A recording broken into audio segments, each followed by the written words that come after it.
Hi everyone, in this video I'm going to share the 5 reasons that mainstream Western education causes low body-based intelligence. So let me just first say that that doesn't mean that we have low psychological intelligence or low intellect, but it means that our body-based intelligence is not as developed as it could be, I argue as it should be, and as it is in other parts of the world that actually historically the West has looked down on.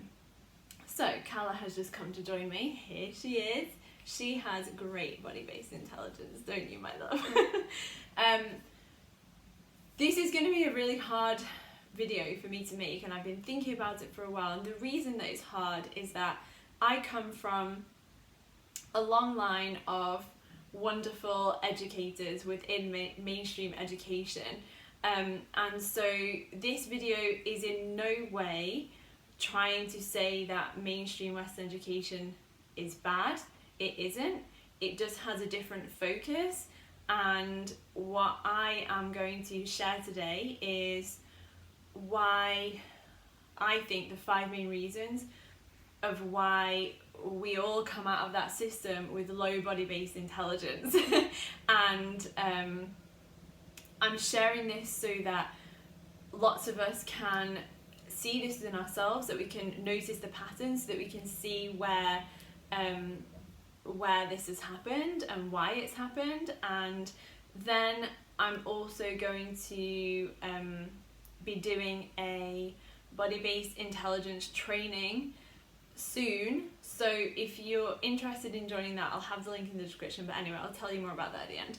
For now, let's get into this. So first I'll just say that body-based intelligence, as I've said, is not the same as like intellect, as psychological knowledge. I would say that body-based intelligence is much closer to kind of wisdom, and there certainly is a difference between wisdom and knowledge, although they can overlap. It includes things like intuition, it includes things like the subjective experience, which must be included. And the thing that I love about my approach, obviously I'm biased because I am me, but the thing that I love about my approach is that I love looking at objectivity. I love looking at things from a scientific lens, and I personally look at body-based intelligence through an evolutionary lens. Obviously evolutionary biology and evolutionary psychology are both part of science. So I like bringing both of those things together with the subjective experience of being alive. If that isn't included in our mainstream education, you see how there's going to be a deficit here. If our subjective experience of being alive isn't included in that, like, we've really missed a big, substantial and important part, I believe, of educating people. So anyway, let me get into it. So number 1 is an emphasis on cognitive learning. This video is not to take away any of the importance of cognitive learning. Cognitive learning is extremely important. It has allowed for us to do incredible things as human beings. It has allowed for us to make wild advances in technology, and also I think in the arts, although I'd argue less so. So cognitive learning is wonderful, it's amazing, let's keep celebrating it, let's keep doing it, and there's also room for body-based intelligence simultaneously. So the Western mainstream education system has like a really heavy emphasis on cognitive learning, such as reading, writing, mathematical skills, and these are obviously important, but they're really overshadowed. They really overshadow, physical and emotional intelligence. And even though we have subjects like PE in school, a lot of the way PE is taught and thought about is it's like a psychological control of our body. So it's not body-based intelligence. It's like it's a very different thing, in fact. The ability that you have to, like, from your mind, push your body to do things, from your mind control the movements of your body. It's all top down. And what there is also a place for, and that's fine, like that's great, you know, great athletes and dancers and people who, you know, do wonderful things with their body, like they need that. But I would argue that also if you have this body up approach also, you're going to have a more sustainable career, you're going to have a more enjoyable career, you're going to have less chances of injury and burnout, etc. And obviously in education you're going to have children who understand themselves better and don't have to keep outsourcing for body-based intelligence and keep asking other people about what should I do, what's this, how do I heal this, how do I look after myself, how do I no, like if we can cultivate this. The thing about body-based intelligence is that it's incredibly empowering to the individual and to communities.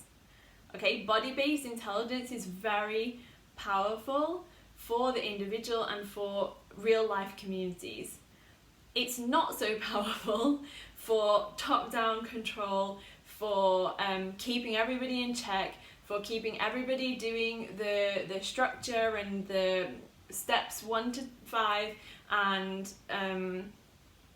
kind of creating a very, what's the word I'm looking for? You probably know what I'm trying to say and you're probably saying it in your head right now. It'll come to me. So, emphasis on cognitive learning. Great, let's do cognitive learning. Let's also do some body-based intelligence work too. I still can't think of the word and it's really annoying me. Let me see if I relax my body if it comes to me. It's like people are more influenceable, but that is not the word I'm looking for. Anyway, number 2, a sedentary, I always have trouble saying that word, a sedentary lifestyle. We all know, like, if you were brought up, raised and went to mainstream education in the West at the same time as I did, you spent most of your days sitting down, like basically nearly all subjects except maybe PE and maybe a couple of, I don't know, like maybe you were allowed to stand up and do your arts and crafts, but maybe you still had to be sitting down and sitting down. But this forces us to negate our body's wisdom, because for children, if they were allowed to tune into their body's wisdom would be telling them, oh, it feels better to move. And actually we know, I'm getting a bit off topic here, but we actually know that movement promotes faster learning, that movement aids memory. So anyway, that's a kind of aside. But really including more body-based intelligence would, I believe, help some of the important learning that does actually happen in schools if we were to use it in the right way. And obviously there are, implications on people's physical and mental health through not getting enough movement. And I think that it's interesting because we're kind of primed, because of how school works, it primes us then to do that in our careers after that, which is really interesting. It's kind of like, yeah, we prepared people to sit in offices or be kind of stationary in a factory or whatever it is, like we kind of prime them to be able to do that because of this school system. But what's the actual justification for that? Like, what is the justification for not allowing people to prioritize their physical and mental health? What's the justification for that? And the justification, if you take it kind of all the layers that go in between, is national GDP. For me, that's not a good enough reason. Like, I don't care how rich my country gets. I would much prefer that, and my country, I don't even have a country. Like, I live in Spain. But I actually don't care how rich the country is. I care how rich the people's lives are who exist and live within that country. And I believe that part of the richness of life is having body-based intelligence. Like, this is what connects us to actually feeling alive. This is what connects us to our purpose. This is what connects us to each other. This is what connects us to each other.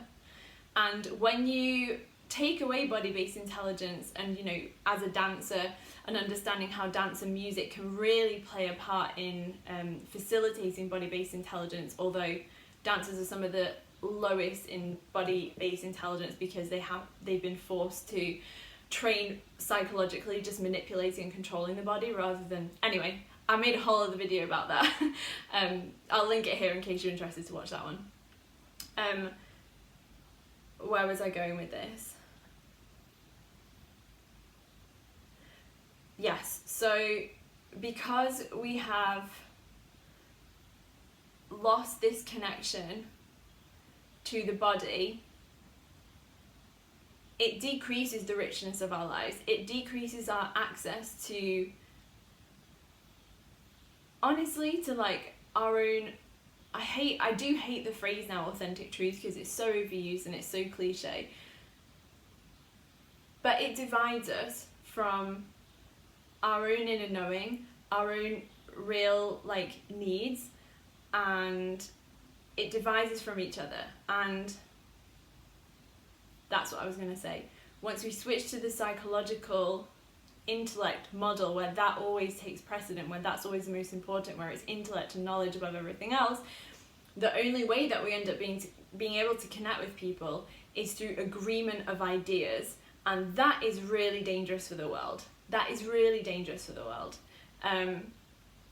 Because how are we supposed to coexist on a planet where there are different religions, different cultures, different societies, different ways of looking at the world, different ways of surviving, different ways of thriving, if the only way that we have of connecting with other people is this psychological, knowledge, intellect-based way of connecting, which basically means like we have to kind of agree on the same ideas. We have to have a conversation, and the words that I say have to resonate with the words you say, and we have to be like, oh, okay. And maybe it doesn't have to be 100%, but that's the kind of exchange that we are assuming, and that's the same in school, right?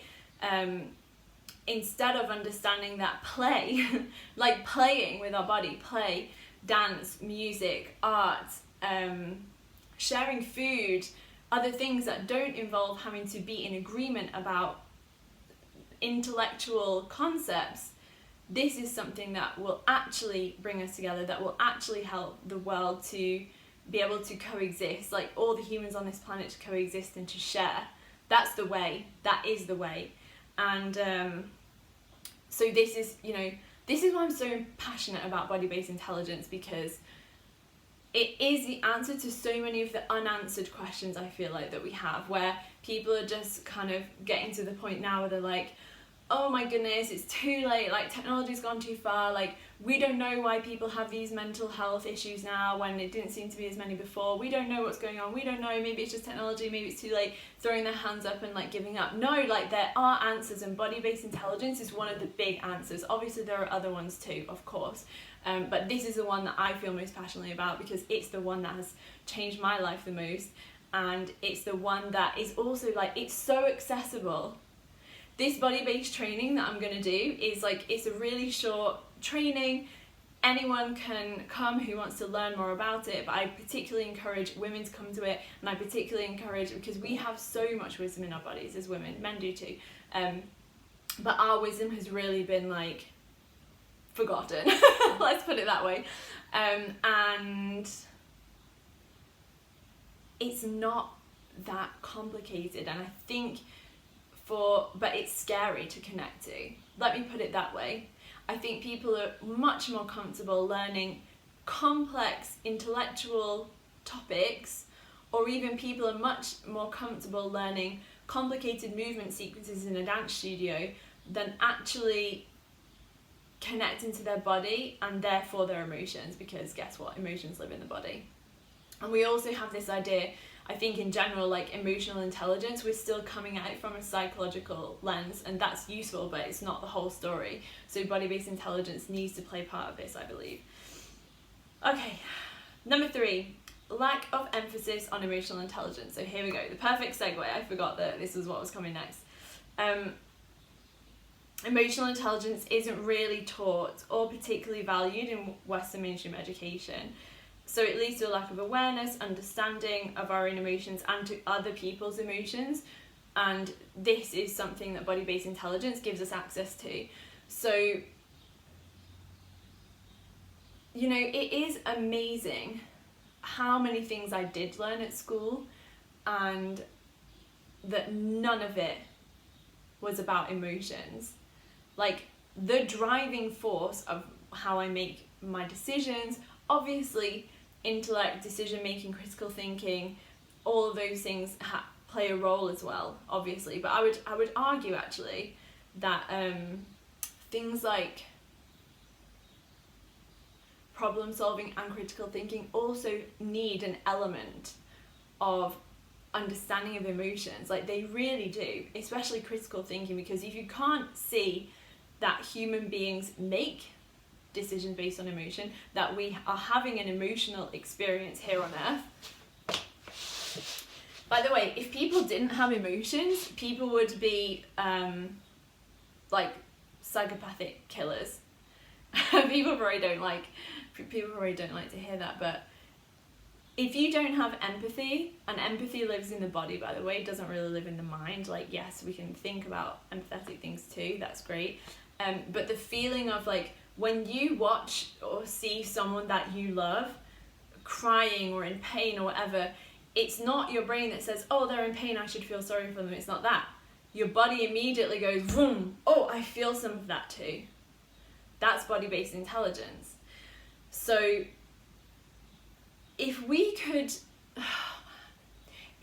help children understand their own emotions and understand the emotions of other people, and understand that, and even like the emotions of their parents, and not take that on as their own responsibility, and like so many things we could reduce, and we could never eliminate, because human beings are human beings, that we're always going to be flawed, and we're always going to make mistakes, and there's always going to be things that don't work, and that's fine. But it would give children such an extraordinary toolkit to thrive in life and have really good connection to themselves and to other people. It has to be emotional.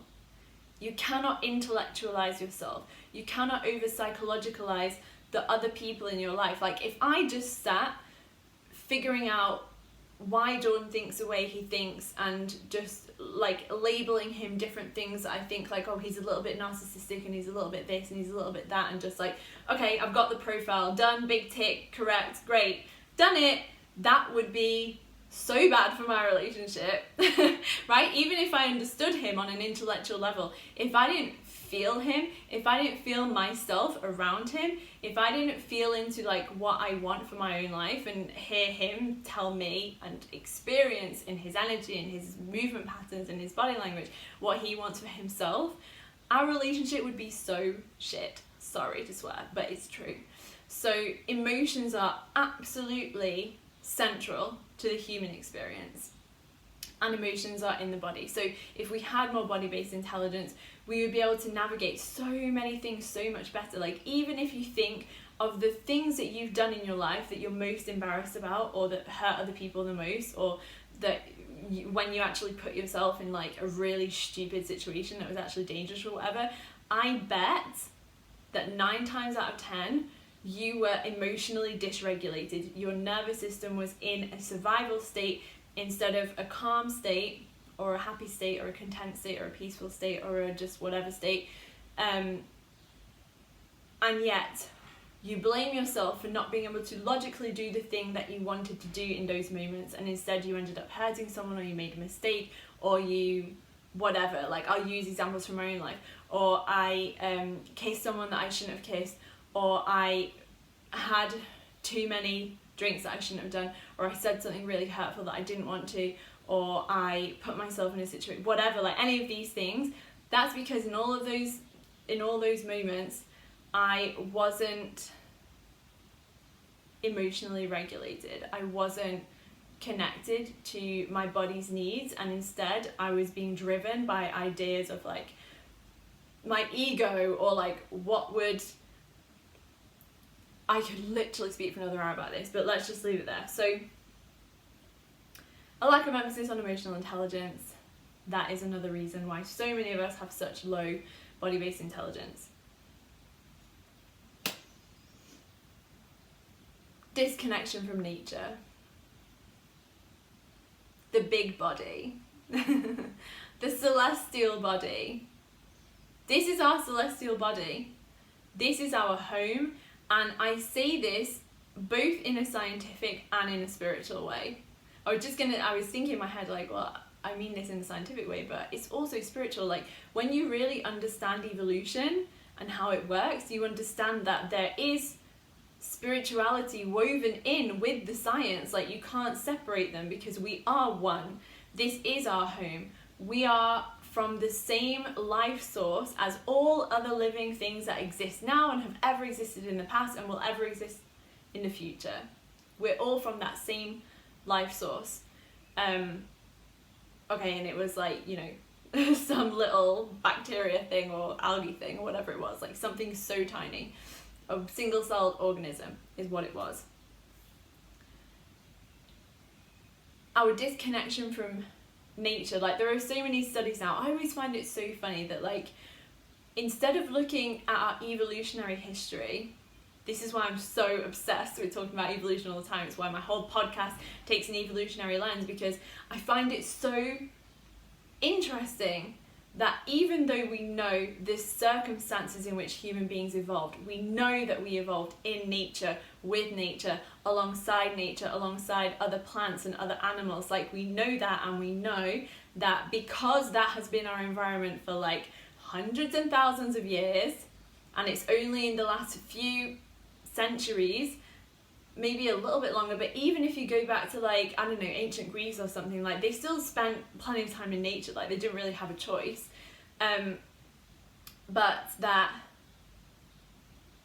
we think now, oh, we need to do some research to see if it's good for human beings to have contact with nature. Like, I find that, like, I'm glad the research is being done. Like, I'm happy about that. I'm glad that we're having this, like, what people think is scientific proof that, oh, it's good for people to be out in nature. Like, they you know, do research on people's moods once they've been for a walk, or even they do research on prisoners that have a view of something like green, like nature, or they have a view of just like a concrete patio or courtyard, and the difference in their psychological states and and obviously their physical states as well. They do research on, you know, like having a plant in a hospital room versus not having one, versus having a plant in an office or not having one. You know, great, okay, like, we'll do the research, we'll find out that of course we need nature, of course we are part of nature, we are nature. And this body is natural, like, it's biological, the same as every plant and animal that's around us is also a biological reality right now manifest. So, of course, and all you have to do is look back in evolution, but, you know, for some people it's like, no, that's not enough. Like, we need to do all the research. And again, like, that's great, like, fine, let's do the research, let's see actually, you know, let's measure it. That's what everyone's obsessed with, like, let's measure things. Here's another thing that's like the psychological intellect, knowing things, let me control things, let me have this information in my head that I can pull out and I can be right. This is, again, like, that's fine, great, useful, let's use that. But there's something where you didn't even need to be told that. If you had body-based intelligence, like, if you were high in your body-based intelligence, you wouldn't need to read any of that research. You would just know that when you go out for a walk in a park or in a forest or by the sea, on a beach or whatever, like, you would just know, this is good for me, this is needed, this is healthy, this is what I should prioritize. But because so many of us haven't been taught how to connect to nature, so many of us have been taken out of nature and put in classrooms that don't have plants in and other things. And, like, listen, I get it. We have to be practical as well. I understand that.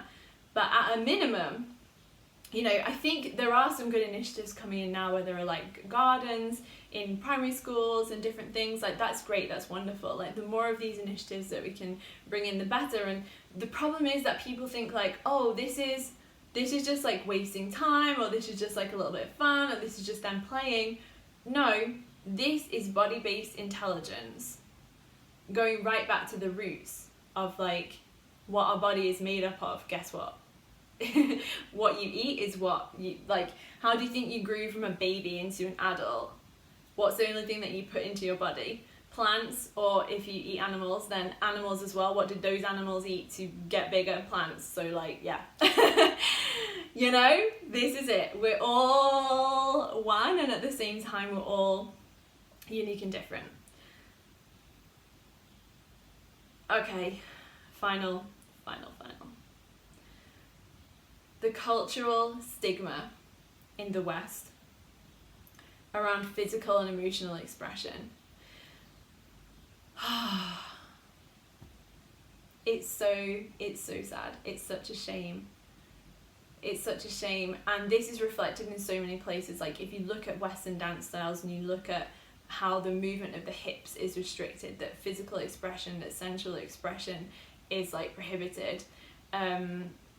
And if you look at even like expressions of love, even within families, like how much physical touch is there, how much hugging is there, how much arms around the shoulder, how much high five, how much just stroking the arm, how much of that is there? These things are so natural. And it's why I think we give ourselves permission to be like that with animals, because animals only have their body-based intelligence. No, not only, but they're led by their body-based intelligence, right? That is how they survive, that is how they thrive, their body-based intelligence. And then the animal, and obviously they also have psychological intelligence as well, but not to the level that humans have. And listen, I get it, like at some point we really wanted to differentiate ourselves from the animal world, and obviously I have a lot of things to say about Christianity, both good and bad, but one of the things was this idea that like we are so different and we are so separate, and therefore any like body-based intelligence must be terrible because that's part of our animal nature, where of course it's actually our primary form of intelligence. So this cultural stigma around physical and emotional expression has been bad for us, and we're seeing that now. Like we're seeing the conversations about mental health coming out, and hopefully there'll be more talk about physical connection as well, and like touch, and needing to be, you know what is like such a good example of this, and it's such a sad story, but when they first had, what is it called neonatal units in hospitals, so like when babies were born premature and they had to be kept in like the incubator and things, they didn't have holes to touch the baby in, like they were just kept there and like temperature regulated and blah blah blah. So many of those babies died. It wasn't that they didn't have the food they needed, it wasn't that they didn't have enough oxygen, it wasn't that they were in the wrong temperature, it wasn't any of it.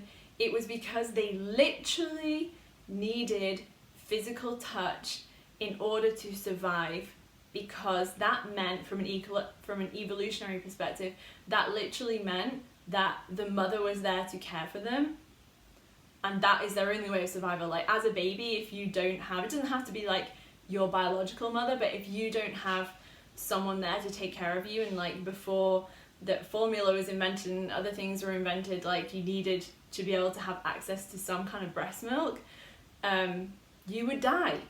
So again, from an evolutionary perspective, it's obvious that babies need to be touched, but we had to run the experiment of like, let's use our psychological and intellect to figure out like, oh, what are the things that keep people alive? Okay, it's food, it's the correct temperature, it's oxygen, it's da-da-da-da. Okay, done. No. That was because the body-based intelligence wasn't part of those decisions, wasn't part of the decision making. We've killed a lot of people because of a lack of body-based intelligence, and before we had more psychological intellectual capacities as well, we also kill a lot of people that way too. So it's not to say that one is good and the other is bad. We need both. But anyway, then when they created the incubators where they had like holes so the parents could like go in and hold the kid and stroke the kid, the baby survived. Obviously, like not always, but that was a huge factor in determining if the baby would survive or die. Physical touch, simple as that. Then we come on to emotional expression, and again, both of these things are body-based intelligence. Hurt people hurt people. I know that's such a like kind of cliched saying now, but if people cannot emotionally express, and obviously this is where these two work really well together, the body-based intelligence and the psychological intelligence. This is where they work really well together, because we shouldn't express all our emotions just as much as we want and like vomit our emotions all over other people all the time. No, this is why we have the brain that we have. This is why, so that we can understand when it's appropriate, when it's inappropriate, when it's helpful, when it's harmful, when it's in the short-term interest and when it's in the long-term interest, like when it's in my interest and when it's in someone else's interest, when it's in the group interest, when it's in my family interest, all these things. That's why we need both of them together. But if we just say like, oh, emotions are animalistic, they're, you know, we don't need them, just push it down, no, we don't want to deal with that. And there's a really, really long history in Europe of like how that ended up happening, and I will make a video actually about more historical things of how body-based intelligence was like deliberately oppressed, pushed down, deleted, ignored. But yeah, we need to know what's going on for us in our body. We need to be connected to that, otherwise it stays stuck, and then it comes out in violence, or it comes out in neglect, or it comes out in bad decision making, or it comes out in self-harm. Body-based intelligence will help us with all of those things. Okay. I know that might have been a bit of a downer, but there's really good news. There are so many people doing amazing work now related to body-based intelligence. Like obviously embodiment itself is like a whole movement. There's so much now options, so many options for somatic therapy and things using the body. There's dance therapy, there's music therapy, there's all these things. So there are so many steps in the right direction. And I wanted to share this today just to like highlight for people who think, oh yeah, like I have body-based intelligence because I have a body. Unfortunately, that's not how it goes, because we have been educated out of it. We have been educated in a way that does not connect to it, that does not nurture it, that does not help us to grow in our body-based intelligence. That doesn't mean that it's not there underneath and it can't be accessed. Like it absolutely can, and it's absolutely there. And so that's why I have created a body-based intelligence training. So I'm not going to go into any more details about it right now, but if you are interested, if it's something that you think like, yeah, I'd like to know more about this, it's going to be practical, because I said this before and I'll say it again. If you watch this video and you're like, oh, I get it, that makes sense, that again is just a psychological, theoretical, intellectual understanding of what I'm saying. That is not body-based intelligence understanding of what I'm saying, in which case it would be, I feel that. It's a very different thing. And when the truths land in our body, we feel it. It's not like a tick in our head. It's not like a ding. It's not that. It feels different. It feels, it can feel many different ways. It can look many different ways. It can be a moment of like goosebumps. It can be a moment of like relaxing. It can be a moment of like excitement and tingly. It can be a moment of where tears come to your eyes like unexpectedly, because the deep truth of something has dropped in. Those are moments of body-based intelligence. And so that's why the training is going to be practical. It's not just going to be talking about body-based intelligence in a theoretical way. We'll do that too, because I do believe that the two work together, right? We want the psychology and we want the body cooperating and helping each other. And I will, of course, be including evolutionary scientific framework around this, but we'll be doing practical things as well, because I think that's important. I know that's important. I feel that's important. Let me change my vocabulary around that. So I'll have the link to like register your interest for the body-based intelligence training. As I said, it's going to be short. It's going to be for anyone who's interested and wants to join. And yeah, I really, really believe in this work so much, and I'm so grateful to be doing this work surrounded by other amazing people who are also doing similar work, to help us become more attuned to our bodies, because in the end that's what we've got. This is how I'm living my life. Okay guys, thank you so much for watching, and I will see you in my next video. Bye!